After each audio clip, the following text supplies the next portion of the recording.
fans, are you ready to brave the wild? With me, your host, Paladino Joey. Brave the Wild is available on iTunes, Google Podcasts, Stitcher, and Double Twist. Thank you once again for joining me today.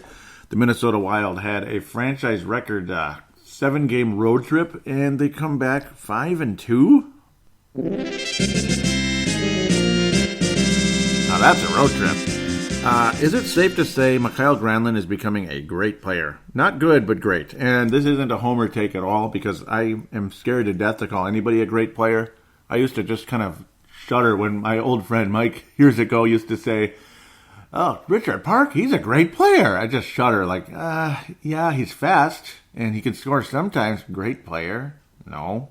So he was just a third liner. He had some moments, but Mikael Granlund is literally becoming a great player right before our eyes. It was pretty telling also when we saw Gorgie on the broadcast yesterday. Of course, Kevin Gorg, kind of a sideline reporter for the Minnesota Wild and FSN, Fox Sports North, said basically, yes, it's safe to say he's a sniper. Granlund disagreed, and then he kind of winked at the camera. Yeah, I think it's safe to say he is a sniper, and he's looking like it. 10 goals in the season. Mikael Granlund has been downright outstanding. He's just been unbelievable. You do the projected statistics. He's got 18 points in 17 games, 10 of them goals, and some of his goals have just been friggin' beautiful. He's on pace for 87 points, being Granlund, 48 goals. That's right, 48. Count them. Now, will Granlund get 48 goals? I don't know, but at the same time, there's a pretty good chance Mikael Granlund, if he keeps up this pace to a decent amount of time, to a decent point anyway, and stays healthy, most importantly, Mikael Granlund just might set a franchise record in goals. That's insane. Years ago, you would have laughed at that thought. Remember, 2 years ago, he had that breakout year when he had 21 goals, and it's like, all right, cool. He looks pretty good out there. And then he had the 69 points, tons of assists. We all know what Mikael Granlund could do with passing the puck, but shooting the puck, there's a skill set there that is incredible. He's got a beautiful shot, and the placement of it, the strength of it, the timing, the deceptiveness of that shot is something to behold, and that's why Mikael Granlund is becoming, yes, a sniper. I can't believe it's heading that direction, but it is, and I'm very pleased. Mikael Granlund's projected to also be plus 29 on the year. Now, let's just leave that alone, because we don't know, but that's all just math. 26 years of age. He's got one more year after this one on his current contract, I believe, and, then he's making money for his next contract. The guy's playing for his next contract. Hopefully his next one is 5 years instead of 3, but I don't know. I guess 3-year contracts are okay as long as he stays. The fear always becomes the cap space. How much cap space is going to be available? But I got to think this team is going to figure out, how to fit him in the cap one way or another, whatever it takes. Because I think Mikael Granlund has got to be top priority for this club in the future. Unless some youngster becomes the next, God knows player out there. I don't know if that's going to happen, even though there are some good players possibly in the system and already on the roster, but haven't really developed into that yet. But a beautiful week. We just have to flip-flop the games with Anaheim and San Jose. And, boy, I didn't expect a 5-1 win in Anaheim and how dominant the team played. Alex Stalock was good in net, but the team in front of him was awesome. Bloodletting victory over St. Louis yesterday. Whew, that was painful, but they won. Lots of bruises, lots of mementos are going to be on players' thighs and legs and God knows shoulders, especially Dubnyk there. He got one in the upper shoulder area there. So there's going to be some mementos and bruises on players. Lots of shots blocked in the St. Louis game. Going to kind of try to catch up as best I can. Sharks game, there were some mistakes. Very electrifying game. This is the 6th of November, Tuesday night. Very entertaining game. I won't deny that. A 4-3 loss in San Jose. Luckily, the last loss the Wild would have. Brent Burns, oh my. There was just some bad passing and occasionally guys just getting caught sleeping on some backdoor plays. Unfortunately, the game was 2-0 before you knew it. Unfortunately, well, it wasn't that fast, but it felt fast. It was 2-0 at the end of the day. Joe Thornton, only his second goal of the season. Of course, the wily veteran who's still hanging around. Zach Parise ended up burying a power play. And again, Zach Parise is also on pace for a hell of a season. Matt Dumba also was able to get his 5th goal of the season. I mean, some of the numbers some of these guys have projected out are phenomenal. Like Jared Spurgeon's on pace for 48 points. That sounds kind of crazy. Parisi's on pace for 34 goals and 77 points on the season. It is extremely exciting. But guys caught sleeping here. Brodin was trying to clear out a puck on the power play, and he literally just set up Brent Burns for a one-timer. It's like you want to believe Dubnyk wasn't sharp in the game, but I think the team wasn't sharp in front of him. This is why the blocking shots comes in handy, because Burns was pretty far away on his goal. That was ultimately one of the most frustrating goals in the game. I guess it was a tip pass, but yeah, it was a tip pass, but the shot ended up going in down the stretch. That's what ended up putting the Sharks ahead. Tip pass, Barclay Goodrow actually ended up getting it counted for him, only his second goal of the year. But still, that's the whole thing. I mean, nobody got in front of that puck. It was just a beautiful one-timer from Brent Burns. You could say the second assist anyway, goes to Jonas Brodin trying to clear the puck, as literally Burns just let go of that shot. The instant the puck came his direction, literally a one-timer. So far away, that's where the frustration came in. And again, nobody blocking shots, but then that's where things headed the direction they did in the future games. Minnesota Wild losing this one, but, well, luckily you can move forward and get out of there, I suppose, and come back with a beautiful 3 games after this one. 2 points for Koivu in the game. That was nice. He had a couple of nice passes, one of them to Parisi, just a beauty. The chemistry on the Koivu-Parisi line is pretty good. It's just the one guy named Niederreiter. He did manage to get an assist in the game. He's not much of a factor, but oh well. At least Koivu and Parisi have been playing pretty well together. Darkwing Dumba also able to net a goal, as Minnesota's got one of the highest scoring defenses in the NHL. In fact, right now it might be tops in the league, believe it or not, even higher than San Jose when you got guys like Carlson and Burns. Burns is just electrifying. I mean, it's like you think he just looks weird out there. That beard is too big, right? I guess he's the James Harden of hockey. I mean, he scores like no tomorrow, and the release on that shot is really something. Sorensen had a really nice night. Luckily for him, he was all over the place.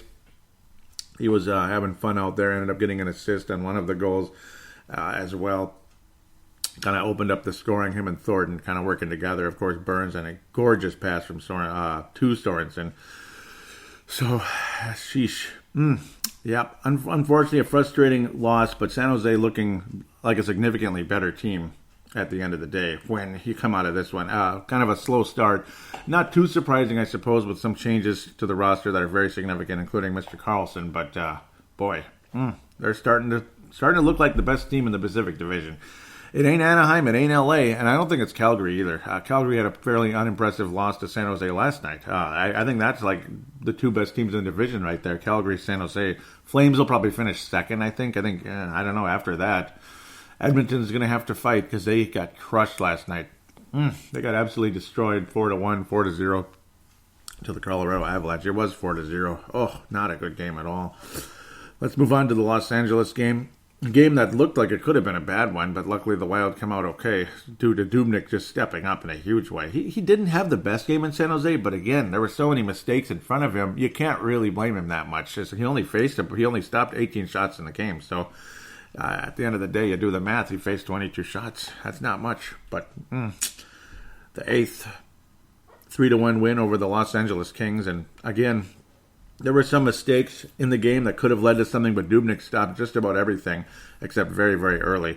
27 saves at the end of the day for Dubnyk in this game. Good for almost 97% save percentage. Beautiful night for him.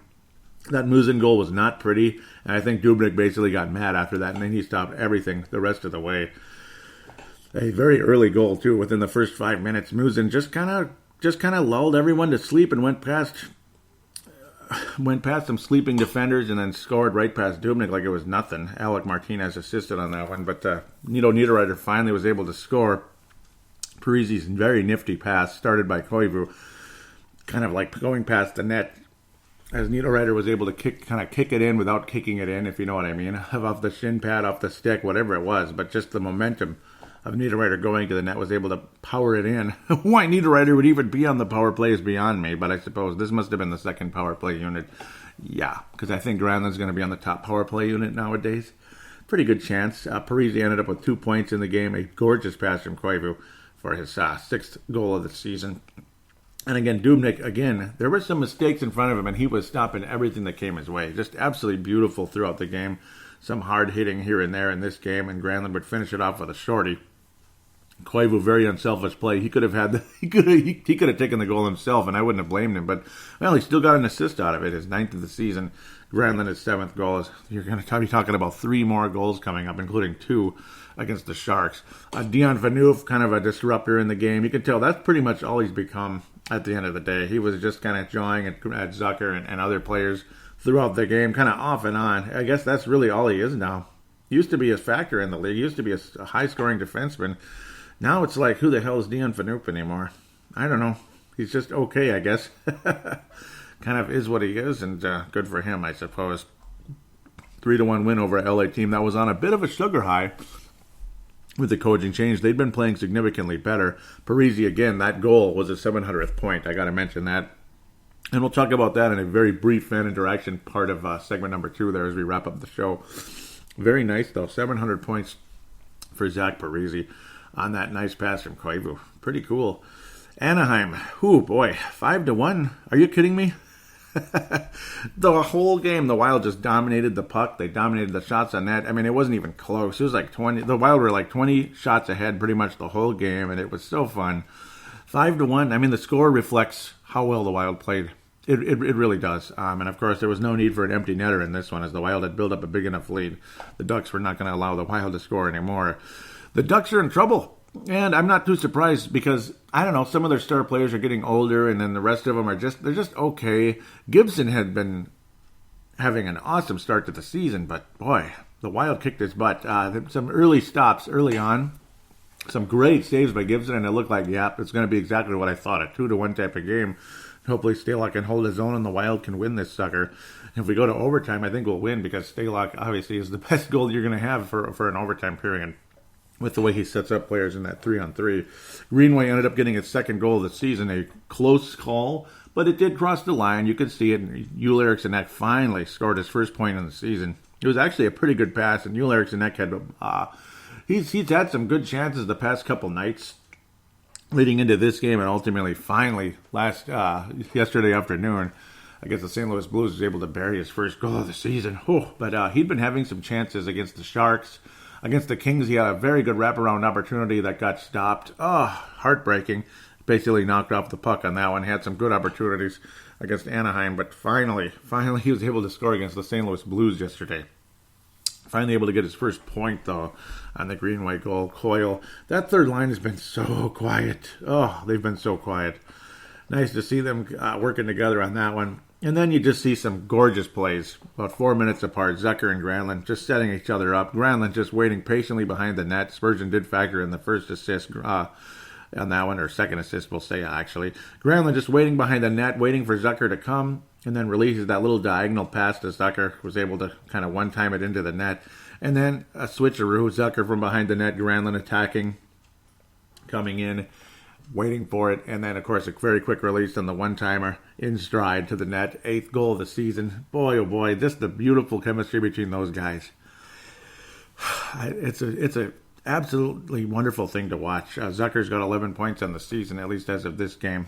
5 goals, 6 assists. When these two guys are on their game, it is unbelievable, and I think this team, that line is one of the best lines in hockey. Stahl hasn't been factoring in the scoring lately, but Granlund and Zucker are doing a good job of it, and of course Stahl can be a bit of a decoy at times as well. He's always a threat. So, I mean, Zucker and Granlund working together and getting the job done. It is a absolutely beautiful thing. Brodin only his first assist of the season on the actual Granlund goal, and Zucker set up Granlund from behind the net. Alberg finally got the Ducks on the board near the end of the second period, but that would be all she wrote. It wasn't the power play, so the Ducks were due to finally score something in the game, but again, that would be all she wrote. Brodin would have a 2-point game on a rifle shot. The Ducks were caught sleeping on a line change. There was just nobody there, and Brodin was able to just kind of take it close enough to the net and then rifle it past Mr. Gibson. So again, the Ducks not playing so hot in front of him. And then Granlund's second goal, kind of a spin-a-rooney almost as the puck was coming his way. He just kind of turned around and let it go on the backhand. Another nice pass from Zucker, and Stahl did get his 7th assist on that one. So good. Nice to see that top line for Minnesota looking like the top line that they are, as they factored in 3 of the goals in this game. Absolutely awesome. I'm very happy for the third line to finally get something going again. Greenway again kind of powering in his second goal of the season. past Gibson fairly early in the game. In fact, actually, yeah, very early in the game after some good stops from Gibson. Very good.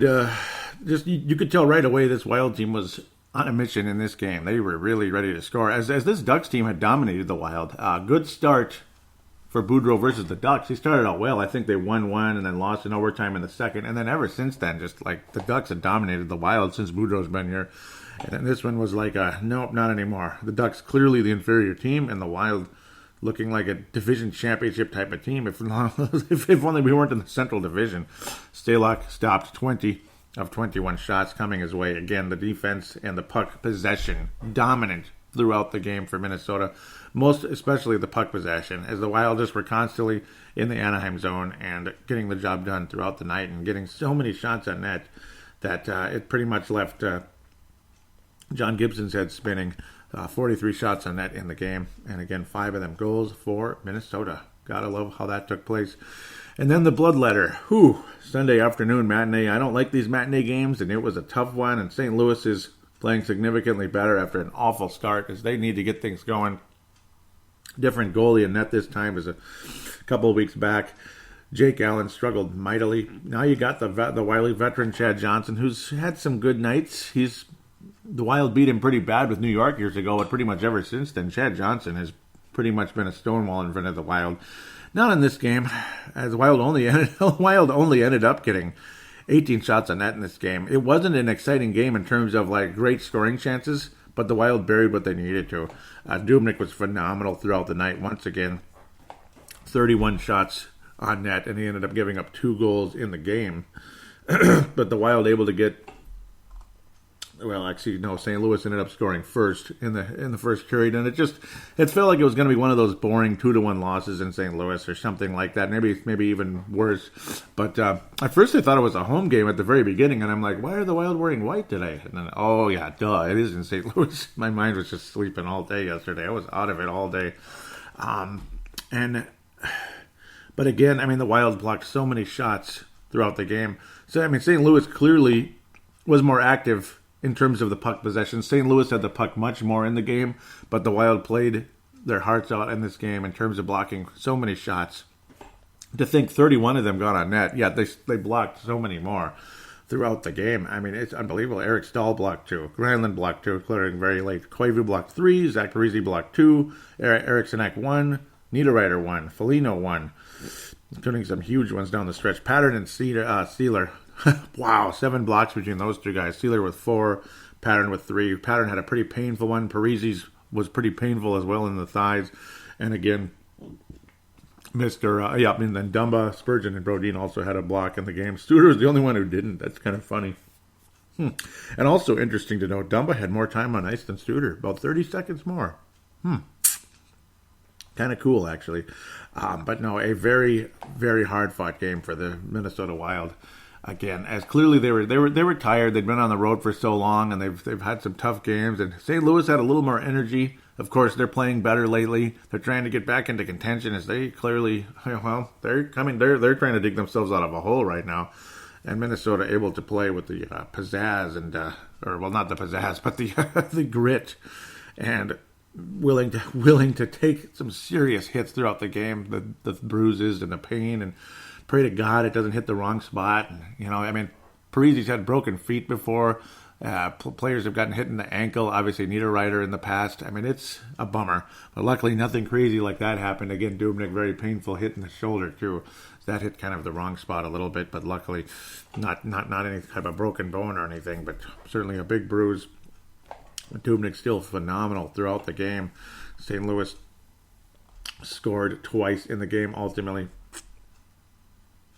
Very entertaining performance. Though Peter Angelo was able to score after the Wild would score 2 goals extremely early in the second period. Parise able to get his 7th, and then finally Joel Eriksson Ek rewarded off a very nice pass from Greenway, actually. Beautiful pass from Greenway. Just 30 seconds later. It was pretty awesome. It was actually about 25 seconds later. I mean, it was a beautiful, beautiful thing. It was like, wait a minute, they scored it and they scored again. What am I watching here? Is it just a replay? Oh, damn. No, they scored again. And sometimes you just kind of, your mind wanders after the goal sometimes because you're not expecting anything right away. Maybe a couple of nice shot attempts, but you're not expecting an actual goal. But that's exactly what took place. Just a couple seconds apart from each other. Peter Angelo would tie it up, and it's like, so then you're going to have to hope and pray to God the Wild can pull through right away from the midpoint on. It was grind it out, gut it out, take every hit possible. Oh, man. And the Wild were delivering a lot of hits in the game. And, boy, it got pretty interesting between Steeler and Perron. Perron and Steeler both sent to the penalty box for roughing. Perron basically had been agitating Steeler the whole game. And Steeler, you could read his lips. He goes, go ahead, just talk. Let's go. Let's go out there. Let's see, basically. It was pretty fun. Pretty fun interaction. I love when you can actually read guys' lips. Steeler literally calling for Perron to let's go. And then Perron whistled for a slash late in the game after Mikael Granlund was able to get yet another goal, his 10th of the season, which ended up leading the Wild to victory. Spectacular. Again, another good setup by Zucker on that one. It was unassisted at one point, but Zucker was rewarded with one of the assists in the game because it was actually, the pass was there. They just didn't record it at the beginning. I was like, I don't think it was unassisted, but a nice kind of, again, where Granlund was kind of spinning around with the backhand from a decent distance away, was able to get it past Chad Johnson. But then again,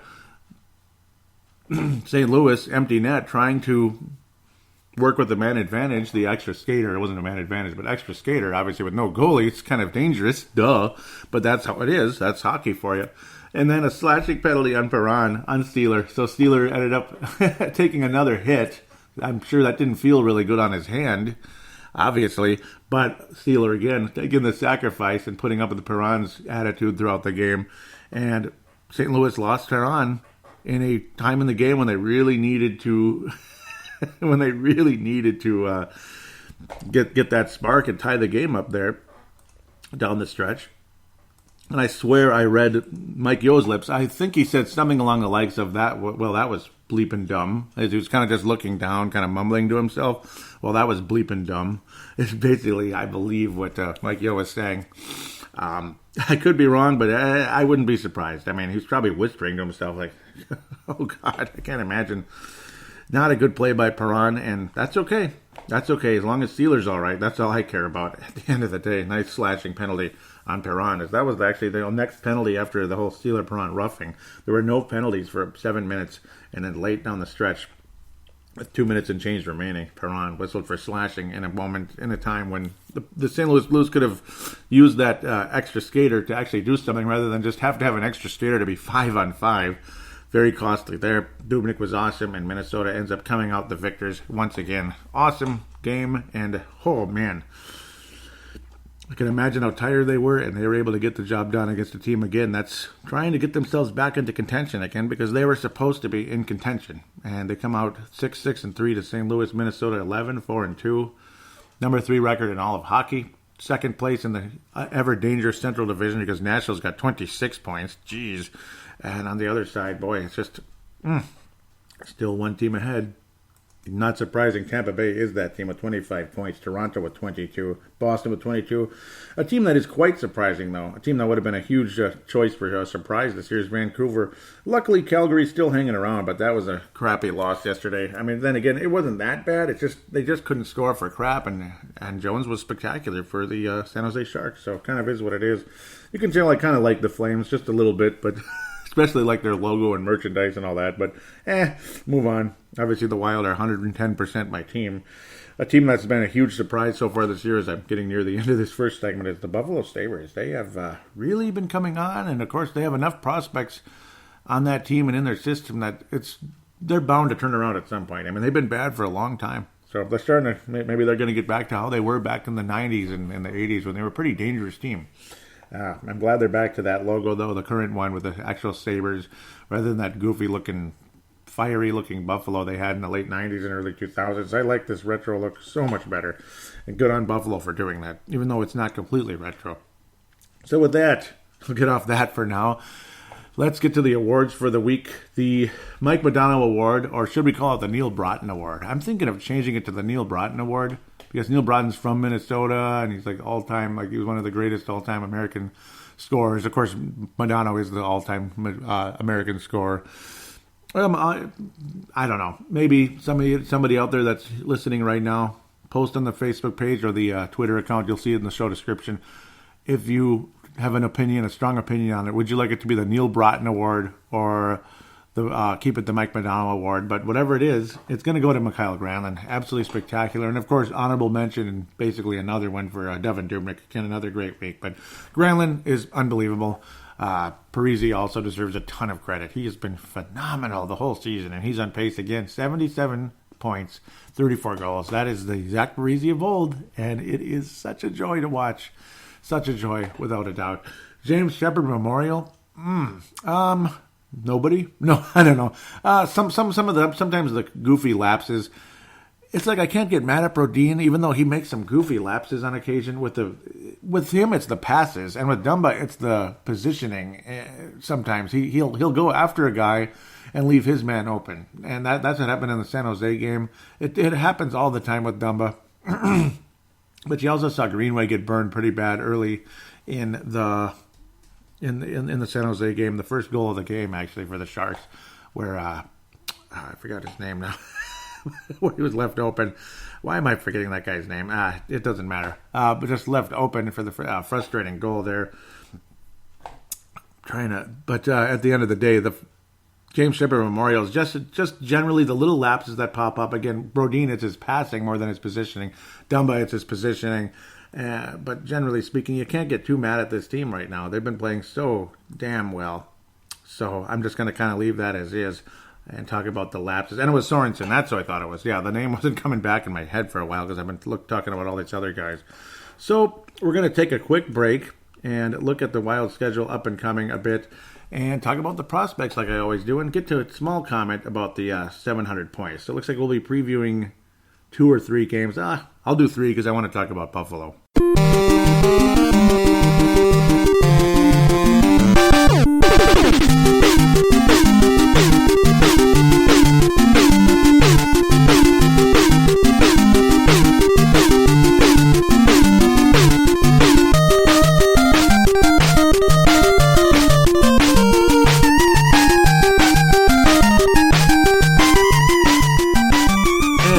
Back here on Brave the Wild, segment number 2. We're going to, of course, preview the 3 games against Washington, Vancouver, and Buffalo, and look at the prospects a bit. It's been some positive weeks there for some of the guys in Iowa. So good signs kind of starting to perk up down there, including some of the same guys doing very well as of a week ago.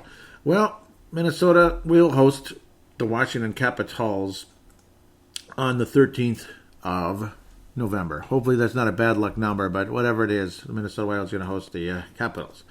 Washington Capitals are 7-6-3. 7-6-3. That's the area code here in the Twin Cities, or at least in the western suburbs. Washington's hanging on to something right now. They're trying to get into the wild card range. They'd actually be kind of sort of out right now, tied with their arch rivals, the Pittsburgh Penguins. That's kind of funny. Columbus leading the division there in the Metropolitan. Philadelphia knocking on the door with Brian Elliott as their goalie. Thomas Grace is doing pretty good for the New York Islanders. Okay, let's move on. Heck, the Rangers have a winning record, but barely. And what's going on with the Devils? They started so well, and they had so much promise, and they're not doing good. Anyhow, let's get to the point here. Ovechkin leading the club with 12 goals, no surprise. Kuznetsov leading the team with points. Braden Holtby is not having a good year. After a great season last year, and of course the postseason, he was spectacular. He was one of the MVPs of the whole thing when the Washington Capitals went on to win the Stanley Cup. This team has been a thorn in the side for the Wild for a long time. TJ Oshie always seems to find a way to score. He has Minnesota ties. He's not from Minnesota, but Minnesota ties. Very strong defenseman in John Carlson, who was on my fantasy team last year. Oh, goody. Nicholas Backstrom, Ovechkin, Kuznetsov. Obviously some very dangerous players on this club. Nick Dowd. I wonder if there's any relation to Jim. I don't know. Well, we'll worry about that some other time. Washington Capitals, though, I mean, they have not been playing well lately. They lost to Columbus, Arizona recently on the 11th, Veterans Day here. 4-1. Woofda. They beat Pittsburgh 2-1. They beat Edmonton 4-2 and lost to Dallas 4-3 recently. Washington is not playing particularly well. The Wild well, they have not lost a game at home in regulation. They are undefeated in regulation, are the Minnesota Wild at this stage. Boy, this team has been a pain in the ass for the Wild historically, but I think the Wild keep their. I think they keep their home ice record intact against the Washington Capitals. It's the next team that I'm a little more worried about, to be quite honest, believe it or not, which just sounds funny considering this is the defending champ, and the next team was one of the worst teams in the league the last few years. But I think Minnesota's going to overcome. I don't like the way Holtby's playing. Ovechkin's going to score 1 or 2 because he always does against the Wild. 12 so far on the year, only 2 ahead of Granlund, which is really weird, considering Ovechkin's probably the best goal scorer in the NHL for a while now, pretty much since he started playing years and years ago. Minnesota's going to win the game. I'm expecting a pretty solid 4-2 win for Minnesota. Most likely guy to score for Minnesota over the Washington Capitals. Let's go East Coast. Let's go with a guy that's played the Capitals many times. Eric Staal will score. He'll end his small little drought here. He's been in a slight drought. It's not the worst thing ever. He's just been a little quieter than he's been normally. He's still on pace for 65 points, though, as Eric Staal. 12 on the season. It's not like he's stinking. He's just been a little quieter, while his other line mates have been tearing it up, especially Granlund. Staal will be the most likely guy to score against the Washington Capitals. Let's move on to the Vancouver Canucks. Ruh-roh. This is on Thursday the 15th. Now, of course, the 13th is tomorrow, Tuesday, against Washington. Now, these are all home games until the Wild head to Chicago on the 18th of November. And eventually Thanksgiving is going to come up on us pretty quick here. 22nd. That's not that far away anymore, is it? Vancouver Canucks. This is going to be a very fun game to watch. A good test for the Wild, considering how the Canucks kind of beat the crap out of us last time. The Wild had kind of an icky game, and things did not go well. And, of course, empty net goal brought the score up a little higher. It was a 4-2 game between Minnesota and Vancouver. San Jose Sharks are a point behind Vancouver. Calgary, same thing, because those are the 3 division leaders in the Pacific Division. Anders Nilsson has been having a better year than Jacob Markstrom, as he, I guess, has been the starter this year. But Markstrom's seen more games. Nilsson has been hurt off and on. Markstrom was pretty good against the Wild last time, though, about 2 weeks ago. It was pretty good. There are some nice players on this team, and Brock Besser's been fairly quiet because he's missed a few games. Of course, he's missed 5 games in the season, but when he's been out there, he's been extremely productive. Of course, North Dakota and Minnesota native. North Dakota player, North Dakota Fighting Hawks, Fighting Stu, whatever you want to call them. The Fighting Somethings. Louis Erickson, the wily veteran who's been all over the place. Boston and Dallas, of course. I think he played on Montreal at some point, but definitely Boston and Dallas. Still playing. He's been playing forever, and he's got 11 points in 18 games. He's good enough for me, man. I mean, I wouldn't mind him instead of, say a Nino Niederreiter on the second line with Parisi and Koivu. I wouldn't mind Louis Erickson with that group. Brock Besser would be better, though, than anybody. Of course, Brock Besser would be better than Cunnin. As good as Cunnin is, Besser has been the better player so far. Elias Pettersson is leading the way for the Vancouver Canucks in only 12 games, 17 points. He's got Granlund-like numbers, 10 goals, 7 assists. Bo Horvat, who's a fairly high draft pick a few years back, about 23 years old, nice top-line center for the Vancouver Canucks. He's got 9 goals on the year. I picked him up yesterday, believe it or not. It's hard to believe he's just sitting there available as long as he was, but Bo Horvat has definitely emerged nicely. He hasn't had spectacular numbers in the past, but it looks like he's going to have a huge season this year as he's starting to break through. Another youngster is starting to break through. A guy by the name of Marcus Granlund, yes, younger brother of Mikael Granlund, of course, of the Wild. He's emerging nicely. I was happier when he was with Calgary because I thought that was cool. Minnesota and Calgary, my 2 favorite teams. I talk about that a million times, and of course, again, way higher Minnesota over Calgary, but you get the idea.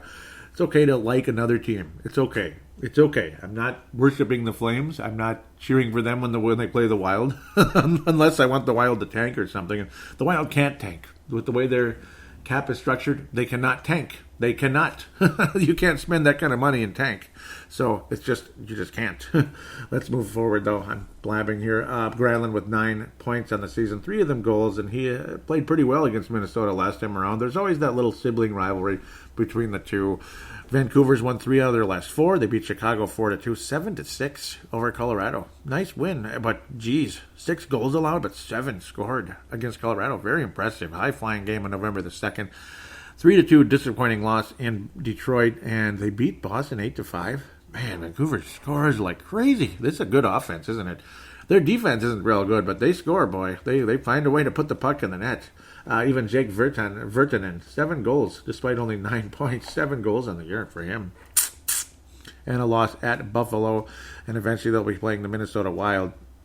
After they hang around in New York for a couple games, they're back-to-back with the Rangers and Islanders. Of course, now they're like the Brooklyn Islanders. Damn it, go back to the Island. Screw Brooklyn. I hate Brooklyn. Go Islanders, man. I don't want to think about the Brooklyn Nets and other celebrities in that area. I'm not a big fan of certain celebrities around there. But go Wild in this one. It's going to be a tough game. Dubnik's going to have to really be sharp in this one. The Minnesota Wild are going to have to play a lot more solid defense. And they have been. They've been playing a lot better than they were last time they played the Vancouver Canucks. But then again, the Wild were on like a 5-6 game win streak, if I remember correctly. And Vancouver was the team that knocked it down. And then the Wild went on another little win streak and then got knocked out by the Sharks. Again, some mistakes here and there. I expect a better game. But I don't know. Can I pick the Wild to go 3-0 during this stretch? I can, but is that kind of homeristic a little bit? If you're going to lose one game, I guess it's this one. If you're going to lose one game, maybe it'll go to overtime and the Wild maintain their regulation excellence. I mean, you can't be perfect at home, even though the Wild have been phenomenal at home. But just never in the frickin' playoffs, though. Why don't you win some playoff games at home, for cripe's sake? Cripes with a P. Again, let's say, 4-3, something like that. Overtime loss. Overtime or shootout loss. I think Vancouver's going to win the game. Who's going to be the hero? I have no idea. I guess Pettersson or Horvat. I'm going to pick Horvat, or actually even Besser might be the hero down the stretch. The most likely guy to score for Minnesota in this matchup, let's go with... it's going to be Granlund. Granlund always plays well against the Vancouver Canucks. He had the hat trick years ago, again playing against the Marcus Granlund when he just arrived there from the Calgary Flames. I'm going to pick Granlund to score at least his 11th goal if he doesn't score it against Washington the night before, but at least his 11th goal. Vancouver lost in a shootout against Buffalo. That's our next opponent. Interestingly, that was Vancouver's last opponent. So everything's kind of spun together in a web. Jacob Markstrom, I mean, dang, he's so mediocre, yet he was awesome against us, and he was good against us last year too. Jacob Markstrom's a pretty good goalie. He's beatable. He's definitely beatable, but this Vancouver offense is pretty good. 4-3 overtime / shootout loss. Most likely got to score. Mikael Granlund. Buffalo Sabres, another Minnesota ties. There's Minnesota ties everywhere in the NHL. A guy that's emerged beautifully after being a pretty solid player for Carolina for the last few years. Jeff Skinner has just been freaking awesome for Buffalo. What an addition. And the Buffalo Sabres would be in the playoffs if the season ended today. It's only November, but hey, nice start for the season for Buffalo. There's one guy there, though, that's a sugar high, just like last year. Jason Sugar High Pominville. He's starting off the season really hot like he sometimes did with the Wild, but he did last year with Buffalo. Looking like the Pominville of Buffalo before, back when Pominville was their best player, basically, years ago. Best or second best player, him and Vanek and all that. Thomas Vanek. Leave that alone. 8 goals on the season, 15 total points for Jason Pominville in only 15 games. Will it last? Of course not. It's not going to last, but Eichel and Skinner and Sam Reinhart, that's a nice top group there. Kyle Oposo's underachieved pretty much as he got to the league, though he had some good seasons really early. Marco Scandella, Mr. Stay-at-home, Mr. Solid, Mr. Physical, Mr. Third or fourth best defenseman on pretty much everybody out there, except maybe Buffalo. Only 5 points on the season. Doesn't get involved in the play all that much, but occasionally his rocket shot gets through or helps out somebody else with a deflection. 5 points on the year, only 1 official goal for him. Casey Middlestat, of course, the phenom from Eden Prairie, ultimately played with the Gophers for 1 year. Just barely even had a chance to even develop. He showed some flashes, but you never really saw the spectacular game out of Middlestat. Then again, though, obviously the skill was there, the flashing talent was there. But it's like, shoot, he wasn't with Minnesota long enough to really step up. I wish he played with the Gophers one more year. Just one more year with Bob Motzko, see what happens. But of course, it is what it is. You get this opportunity to move forward to the NHL. Only 6 points so far. He scored his first goal very early, like they usually do, and then it's been fairly quiet since. His first goal of his career was last year, again, after the Gophers were eliminated from tournament play, unfortunately. By what 10,000 by 1/10,000th of a, it's just so frustrating. By 1/10,000 or whatever, I don't even know how to explain it. Very, very crazy odds there that they were knocked out. Casey Middlestat, though, again, only 6 points in the season. Buffalo's a good team. I like the Wild's chances against them, though. The Wild have had good games against Carter Hutton, believe it or not. The one I'm afraid of is Linus Ullmark. Even though his numbers are basically the same, he's had a shutout on the year and he's 3-0. Carter Hutton is 6-6, thus making the Buffalo Sabres 9-6 on the season. Carter Hutton, of course, phenomenal last year with St. Louis, but for some strange reason, the Wild played pretty well against him. Just unbelievable with St. Louis last year, and well deserving of a starting role with somebody, ultimately Buffalo, and helping them possibly make the playoffs with some of these nice prospects they have. Some wily veterans, and still a very young guy they acquired via free agency, and Jeff Skinner, who's really made them better. He's a plus 11 so far for his club, his new club in Buffalo anyway. Boy, he's the only guy with a winning record in face-offs, by the way, except for Connor Sheary, who's only taken a couple face-offs. It's kind of funny. Everybody else is losing in their face-offs, all the other centers. But Skinner, again, he barely plays center. Jack Eichel, very solid as well, 19 points, but only 4 of them goals. Much more of a early Granlund, we could say, playmaking guy. But 19 points in 17 games, that's nothing to sneeze at. Minnesota's going to win the game, 3-2, 3-2, 4-2 type of game. Maybe an empty netter down the stretch, but I think Minnesota wins in regulation. Buffalo does not get a point against the Wild. Love the way the Wild are playing. I think the most likely guy to score against the Buffalo Sabres will be... let's go with Jared Spurgeon. I got a feeling about that one. Jared Spurgeon will score against the Buffalo Sabres from the blue line or something like that. Just getting the puck on net. So one of his beauty little shots, put it on net and score. Also, wouldn't be surprised to see Zucker score in this one. And, of course, Parise. He's the guy who's been scoring like crazy as well. But I'm going to go with Spurgeon. I'm going to step out on a limb a little bit, even though Jared's been having a very, very nice year. And I hope he stays healthy this time, because maybe he'll finally get to that 40-point range, which I do believe is very much in the cards for a healthy version of Jared Spurgeon.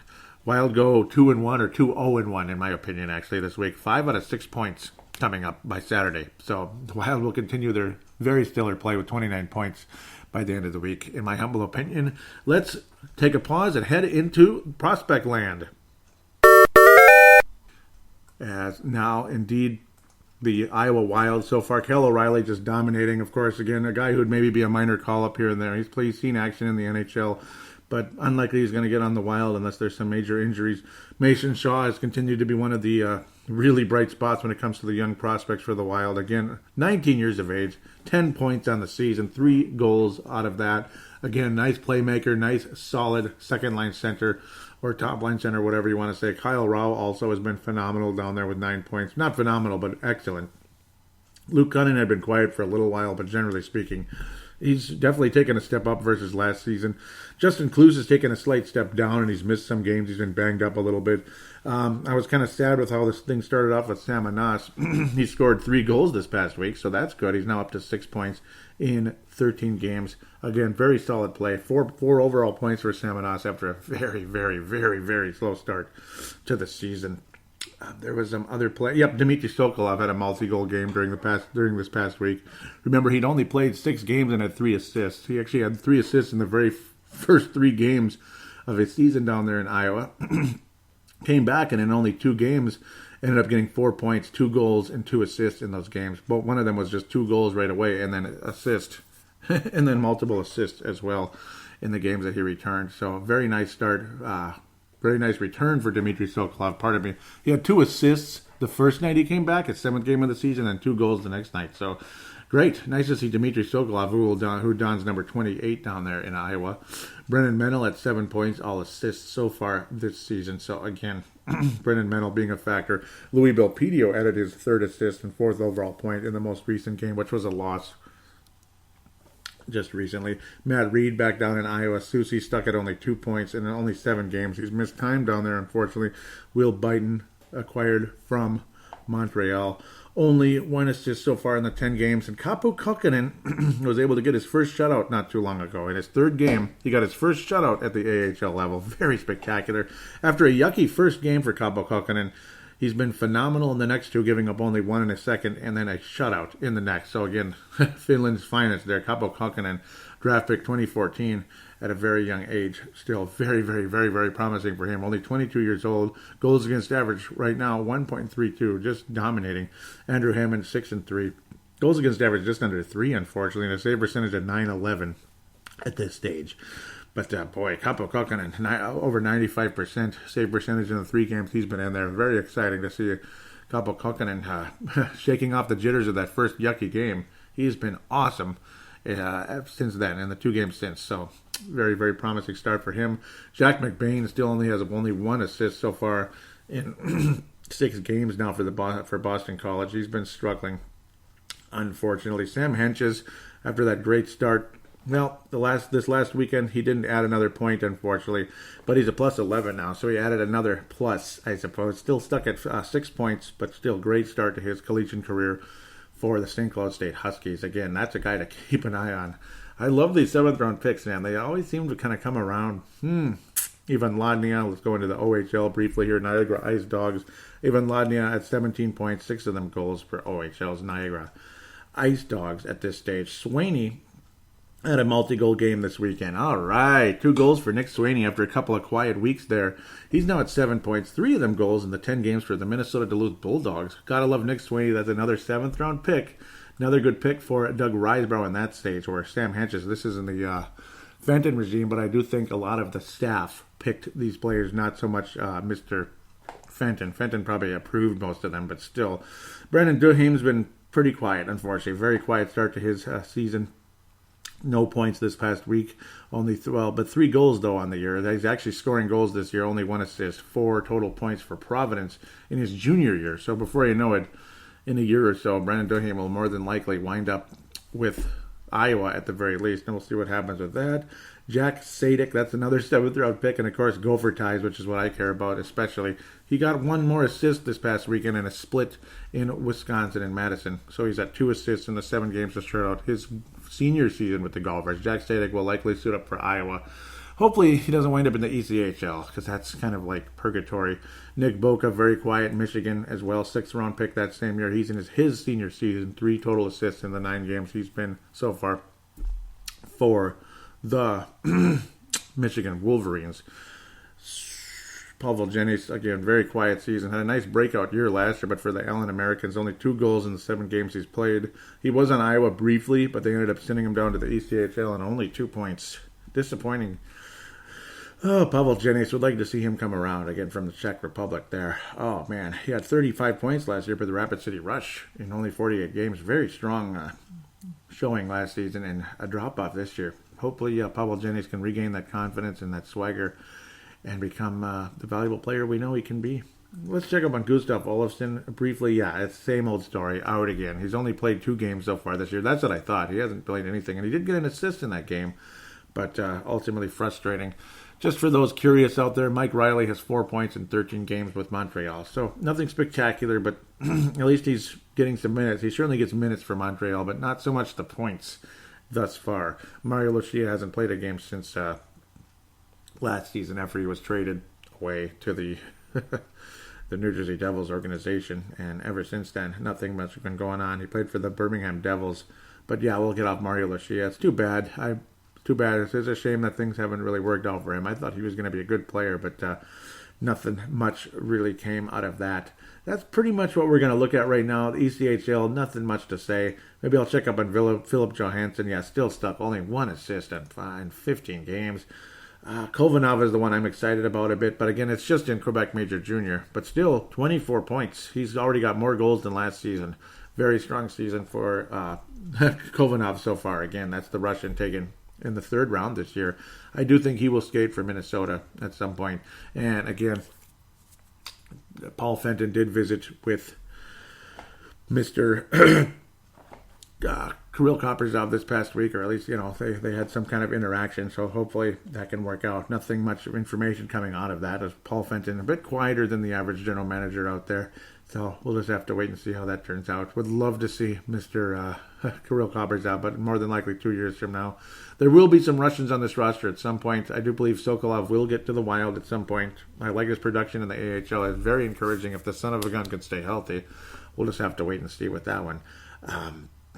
We'll just have to wait and see. Kovanov, though, he's a very intriguing one. Third round pick, 86th overall. I do think he will escape for the Wild, almost for sure. But then again, who am I to say? Nice numbers in the Quebec Major Junior Hockey League, but let's get him to Iowa by next year. Hopefully, that would be fantastic. Of course, I think they're just going to let him stay in juniors this year and then get him into Iowa. See what he can do. I'd like to see Ivan Lodny on the Iowa Wild at one point very soon. Remember, so far, no production at all at the AHL level. Big difference from Mason Shaw, who's been pretty damn awesome for Iowa so far. Overall, the best prospect in the system, not in the NHL so far, I would have to say. In terms of production at the professional level, obviously Kirill Kaprizov is what he is over there. So that's common sense. We know who Kirill Kaprizov is and what a big star he is over there in the KHL. So far, 17 points in his 24 games, 10 of them goals, and we all know what he can do. So with that, I'm going to kind of take leave from the prospect talk, get to a brief, tiny, very small conversation on the Facebook page here. I want to thank Vince Germano and Tanae Brown. Vince Germano out of Australia and Tanae Brown out of New Zealand, by the way, for retweeting the show at Brave the Wild as the Twitter account. Please do give that a follow and interact. Greatly appreciated. Want to welcome some of you new followers on the Facebook page, or likes, whatever. People that have joined the Facebook page recently. Facebook.com/Brave the Wild. Facebook.com/Brave the Wild. And a quick shout out to those of you out over in Minnesota Wild Hardcore. I want to thank those of you for your interaction and all that. It's fun. Just a beautiful website. Huge shout out to those of you on Minnesota Wild Hardcore. Jim Maddle, Sarah Maddle, Chad Walski, and of course Chance Kostick, brother-in-law, and others out there that have been fun to interact with. Thank you guys so much for that. I believe there was a comment on here. What happened to it? Oh, it went away. I didn't delete it, but I remember Sebastian was talking about it a little bit. We'll just have to let that go, I guess. I thought Sebastian posted something. It went away. But yeah, Facebook page, we need to get more activity on there. There's a lot of you on the page, but nobody says anything, and I don't understand that. And these are not fake invites. They're like real people that have joined the page on their own. So, I don't know. Come on, guys. Interact a little more. I know I need to post more often, but still, please do post and interact on there. Quiet week. Again, it's just a week. That's part of it, too, sometimes. But occasionally things happen which generate some conversation. So I want to encourage you to please call the phone lines if you could, too. 209-736-7877. 209-736-7877.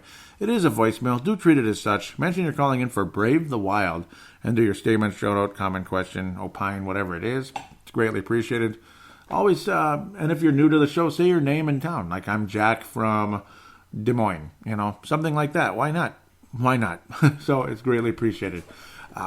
There's the call now button also, which goes to the same phone line, which is, of course, good for anybody international. Of course, because it goes through Facebook Messenger, so it's free that way. Same situation. It's a 3-minute limit. It'll actually cut you off, unfortunately, so be mindful of that. Then there's the unlimited route, which is the audio submission. I always recommend it. Use the free voice recorder on any smart device there is on the planet. Even Audacity you could use too on your laptop or whatever, or desktop, whatever you use. And record it, save it, send it to paladinolive@yahoo.com, paladinolive@yahoo.com, and then I will then very quickly be able to convert it into an MP3 file thanks to zamzar.com. And there you are in a fan interaction segment, and your voice it will be heard by all the Brave the Wild listeners. All 7 of you. No, I would hope it's a little better than that, but I don't know. Got to poke fun at something sometimes. Want to ask some of you out there, if you could, please, if you like this show and you want to help it out, please write a positive rating on iTunes or Stitcher or Google Podcast if you could. That'd be greatly appreciated. Please do so. And give a 5-star rating and write something that you like about the show. Even something you like improved is always welcome. And just thanks again in advance. It's worth its weight in gold. Thank you so much for joining on board if you could, that way or anyway. All the information I gave you about the show, the contact details will be in the show description. With that, I want to wish all of you a nice, healthy, happy week, and hopefully a little warmer so I can get back to cleanups. There's still snow on the ground, so I can't do cleanups this Monday morning, unfortunately. So hopefully by Wednesday, things will be melted a little bit so I can get back to work and all that good stuff. I have my regular job too, but yeah, got to get the cleanups done so I can just concentrate on my one regular job until next April. But with that, enough about me, and go wild. Keep it up. Keep this wonderful, stellar play going, and please, please stay healthy.